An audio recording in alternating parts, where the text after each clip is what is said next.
Hello' বন্ধু বান্ধৱীসকল, কি খবৰ? সকলোৰে মোৰ খবৰ ভাল, আপোনালোকৰো চাগে ভাল। আজি বহুত দিনৰ পাছত ভিডিঅ' এটা বনালোঁ। আজি বিয়া খাবলৈ বুলি আহিলোঁ বগীনদীত। এফালে বিয়া ঘৰত শাক পাচলি কটা সকলো কাম আৰম্ভ কৰি দিলে ঘৰৰ ওচৰৰ মানুহে, আৰু আমি ভিতৰত এনেকৈ অকণমান বহিলোঁ। আৰু এইফালে বিয়া ঘৰ বুলি ক'লেতো ল'ৰা ছোৱালীবিলাকৰ উৎপাতটো থাকেই। চাওকচোন বাৰু কিমান উৎপাত কৰিছে।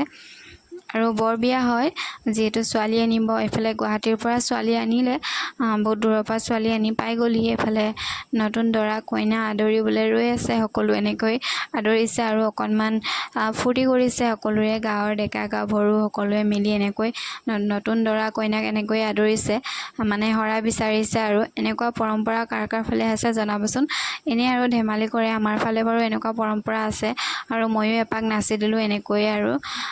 আৰু এতিয়া ধুনীয়াকৈ দৰা কইনাক আদৰি মেলি শৰাই ল'লে, আৰু এতিয়া আহিবলৈ দিছে, বাট এৰি দিছে।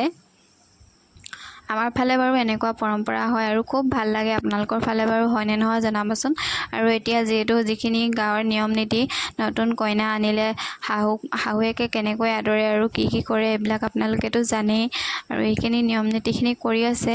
ফালে ভৰি ধুৱাই আছে। আৰু আপোনালোকক মই ভিডিঅ'টো বেছি ভালকৈ কৰি দেখাব নোৱাৰিলোঁ, যিহেতু ঘৰৰে বিয়া। মোবাইলটো ভিডিঅ' কৰি থাকিবলৈ বেয়া পালোঁ।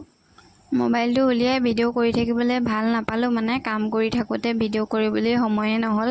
এনেকৈ অকণমান ভিডিঅ'টো দেখালোঁ। যদি ভাল লাগিছে লাইক এটা কৰি দিব, আৰু কমেণ্ট এটা কৰিব ভাল লাগিছে বুলি। আৰু ভিডিঅ'টো ভাল পালে শ্বেয়াৰ কৰি দিব সকলোৱে চাব পৰাকৈ।